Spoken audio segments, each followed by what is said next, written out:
여러분 안녕하십니까? 김군의 마음TV 김원장입니다. 이번 시간에는 즐거움에 대해서 생각해 보겠습니다. 인간에게는 희노애락이 있는데 그 중에 락, 즐거움. 이 사람이 이렇게 즐거움을 추구하는 게 인간입니다. 특별히 어린아이일수록 어떤 재미가 느껴지면 열심히 거기에 심취하는 모습을 봅니다. 어떤 아이는 컴퓨터의 재미를 느끼고, 어떤 아이는 축구의 재미를 느끼고, 어떤 아이는 수영의 재미를 느끼고, 어떤 아이는 무용의 재미를 느끼고, 노래하는 것에 재미를 느끼면 그 아이가 그쪽으로 점점 이렇게 노력을 하고 추구하다 보면 위대한 인물이 되기도 하죠. 인간의 즐거움이라는 것은 인간의 즐거움이라는 것은 인간을 그런 쪽으로 끌고 가기도 합니다. 그렇기 때문에 인간은요, 언제나 즐거움을 추구합니다. 즐거움이 있으면 사람들이 모이게 되어 있어요. 재미가 있어야 사람들이 열심히 달려가는 것이죠. 이것을 동물들도 마찬가지입니다. 동물들도 그 나름대로의 즐거운 모습을 우리가 가끔 보기도 합니다. 개들이 막 재롱을 피우거나 개들도 나름 즐거움을 느끼는 것 같습니다. 성경에 보면 에덴 동산에 등장하는 뱀, 우리가 흔히 이제 동물로 생각하면 더 말할 게 없겠지만은 그게 무슨 의미인가를 생각해 보면 에덴 동산에 그 뱀이 인간에게 찾아와서 인간에게 이제 말을 걸지요. 그랬을 때 이제 그 하와가 그 뱀의 말을 듣고 보암직도 먹음직도 탐스럽다, 이런 그런 환상을 갖게 됩니다. 인간에게 이런 환상적 즐거움, 이게 이제 보암직도 먹음직도 지혜롭게 할 만큼 이렇게 그런 어떤 그 감각적인 즐거움을 가져다 주고 있는 것이죠. 이 감각에서 올라오는 즐거움이 있습니다. 인간의 감각이라는 것은 시각, 청각, 촉각, 미각, 후각이거든요. 인간의 오감을 통해서 느껴지는 그 즐거움, 그거는 이제 먹는 즐거움도 있고요, 마시는 거, 또 좋은 옷을 사 입었을 때 오는 그 즐거움, 또 어떤 게임을 통해서 오는 즐거움, 친구 간의 어떤 유희를 통해서 오는 그러한 즐거움들이 있습니다. 인간에게 이런 즐거움이라고 하는 것이 끊임없이 인간의 육체라고 하는 것은 그것을 추구하게 되어 있습니다. 그런데 인간이 이런 즐거움을 좋아하고 그걸 추구하는 존재이긴 하지만은 그 즐거움에만 몰입하게 되어지면 인간은 이제 더 이상 성장이 없고 발전이 없게 되는 거죠. 그 감각적인 즐거움을 배제하지 않고서는 인간은 살 수가 없는 겁니다. 이 감각적인 즐거움은 정상적이고 올바른 생활, 그러니까 이성적인 삶에서 이탈되게 만들어 버립니다. 거기에만 몰두하면 이성을 잃어버립니다. 무엇이 옳고 그른 거를 잃어버립니다. 끊임없이 육체적인 만족과 즐거움을 추구하다 보면 이성적인 판단이 결여하고, 마치 인간은 그렇게 사는 것이 올바른 삶이라고 생각하지만 고대로부터 그렇게 사는 본능적 즐거움만 추구하는 자들을 짐승과 같다, 그렇게 얘기를 했습니다. 저 짐승 같은 놈, 저 개만도 못한 놈, 이렇게 욕을 했던 겁니다. 이 감각적 즐거움이 제자리를 지키지를 못하고 온몸을 지배할 때 생기는 문제입니다. 그래서 감각적 즐거움을 위해서 돈과 시간과 모든 정력을 다 낭비하게 됩니다. 그러면 감각적 즐거움 속에 깊이 빠져들게 되어지면 모든 것을 다 탕진하게 되는 겁니다. 그리고는 자신이 감각적 즐거움을 추구한 것을 너무나도 즐겁게 살았기 때문에 이것이 올바로 사는 것이라고 얘기를 하고 있고 이것이 최고의 인생에 더 이상은 없다고 생각을 하면서 여길 때가 많습니다. 그래서 그런 자들은 끊임없이 변명거리를 만듭니다. 그런데 뱀이 마치 하와에게 너는 정령 죽지 아니하리라. 너는 정령 죽지 아니하리라. 이렇게 말하는 것과 똑같습니다. 이 감각적 즐거움이 너의 삶의 모든 것을 지배해도 괜찮다. 이렇게 변명거리를 주는 거죠. 뱀이 하와에게 안 죽는다 말이지. 별일 없다. 이 감각적 즐거움을 추구하는 것은 괜찮다 이런 얘기죠. 하와라고 하는 것은 영적으로 말하면 우리 마음속의 의지입니다. 하와를 성경에는 생명이라고 그랬는데 마음속 의지예요. 뱀이 하와에게 말을 했다 하는 것은 내 마음속의 의지가 감각적 즐거움에 시험을 받는 겁니다. 예, 먹어라 이거죠.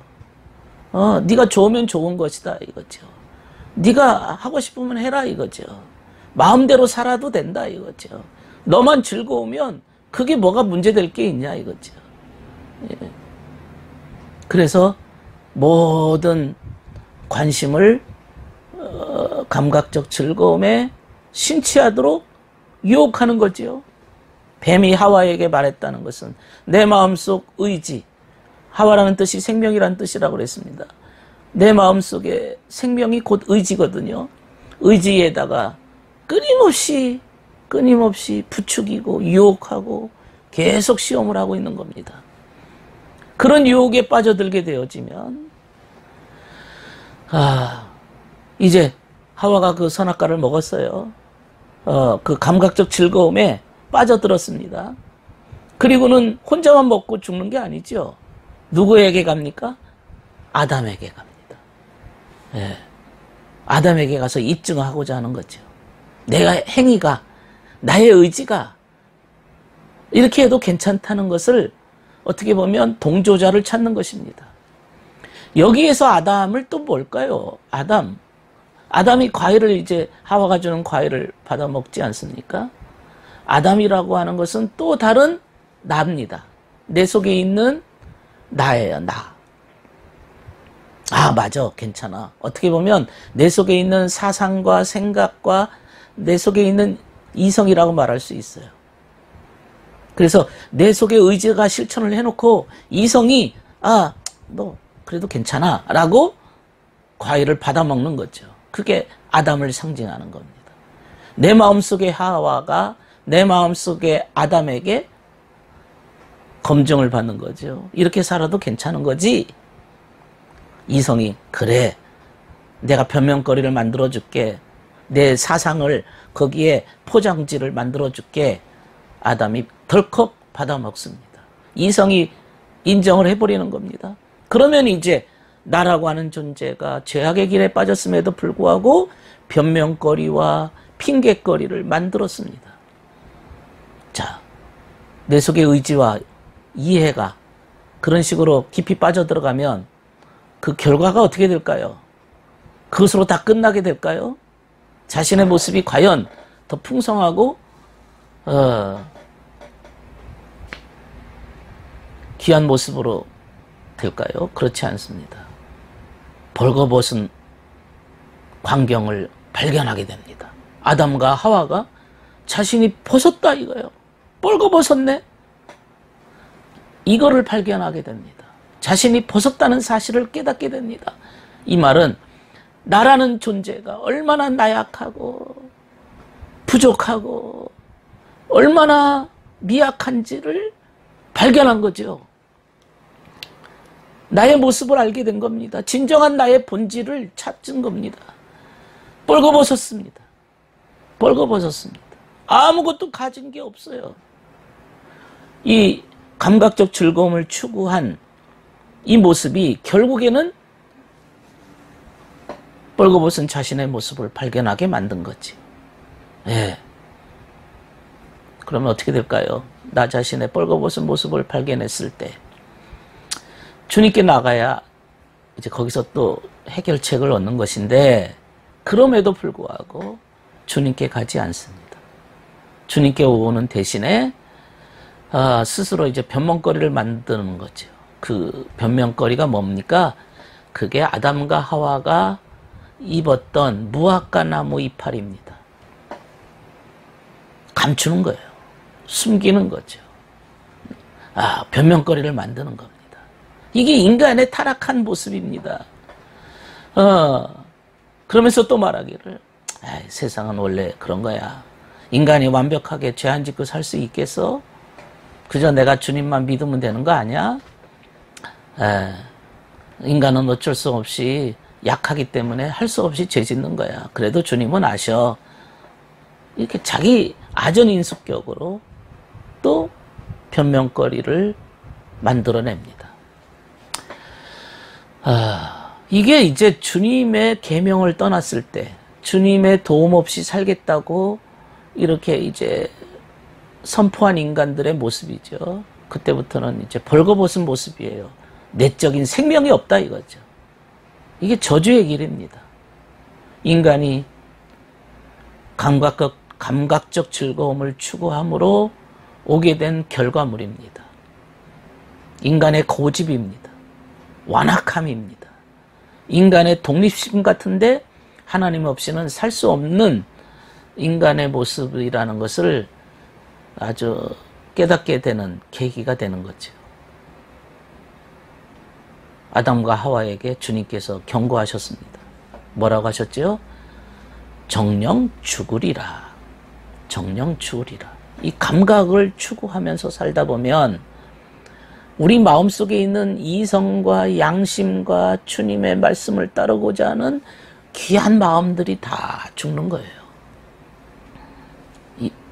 이게 즐거움이 대단하긴 하고 이것이 필요하긴 합니다. 인간의 재미와 즐거움이라고 하는 것이 필요하지만 이것이 인간 전체를 삼켜버릴 수 있다는 것을 우리는 경고받아야 되는 거죠. 이것에만 추구하면 정령 죽는다 이거죠. 영적으로 죽는 거죠. 생명이 죽는 겁니다. 주님의 진리가 완전 사라지고 뻘거벗게 된다는 얘기죠. 그게 주님의 경고입니다. 그리고는 어떻게 됩니까? 동산 밖으로 추방됩니다. 진정한 낙원에서 추방됩니다. 진정한 기쁨의 동산에서 쫓겨납니다. 인간의 모습입니다. 오늘날에도 이 감각적 즐거움에 빠진 자들은 참 많습니다. 그 자체가 나쁜 게 아니라 그것이 최고의 우선순위가 됐을 때 인간은 정녕 무너지게 된다는 것을 우리는 이 말씀을 통해서 깊이 깨닫게 됩니다. 들어주셔서 감사합니다.